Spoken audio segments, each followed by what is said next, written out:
அனைவருக்கும் வணக்கம். இப்போ ஒரு நியூஸ் போயிட்டுருக்கு.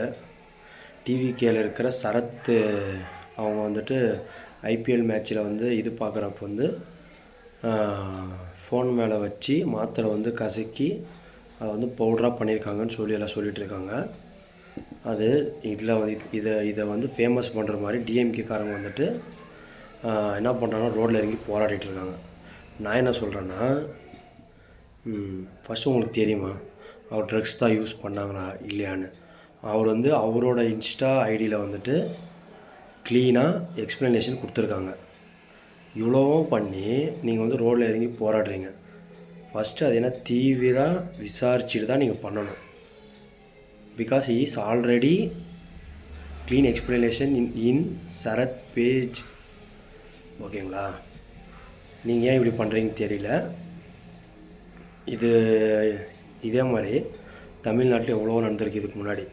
எப்போ டிஎம்கே ஆட்சியில் அப்போல்லாம் நீங்கள் இறங்கி இந்த மாதிரி போராடி இருந்தால் இந்த அளவுக்கு வந்திருக்காது. இப்போ இருக்கிற பசங்களாம் எப்படியோ போய்ட்டுருக்காங்க, கஞ்சா அடிக்கிறாங்க, அதெல்லாம் பண்ணுறாங்க.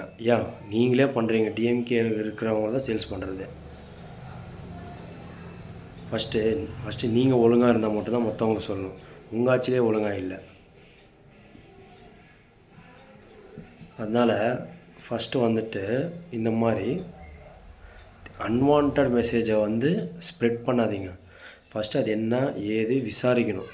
விசாரிச்சுட்டு கரெக்டாக தப்பான்றது அதுக்கப்புறம் தான் நம்ம பேசணும்.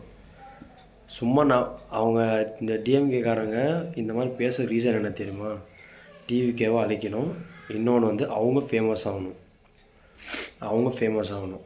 இதுக்காக தான் அவங்க இப்படி பண்ணிகிட்ருக்காங்க. வேறு எந்த ரீசனும் கிடையாது. தமிழ்நாட்டு பீப்புள்ஸ் மேலே அக்கறை எடுத்து அவங்க போராடலை. அவங்களோட ஒரே நோக்கம் அவங்க ஃபேமஸ் ஆகணும், அவங்க கட்சி வளரணும், வேறு யாரும் வளரக்கூடாது, அவ்வளோதான்.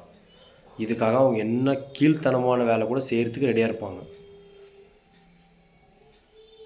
இதுக்கு எல்லாமே நீங்கள் பண்ணுறதெல்லாம் தமிழ்நாடு பீப்புள்ஸ்க்கு எல்லாருக்கும் தெரியும். ஓகேங்களா? நீங்கள் என்ன நினைக்கிறீங்களோ கமெண்ட் பண்ணலாம்.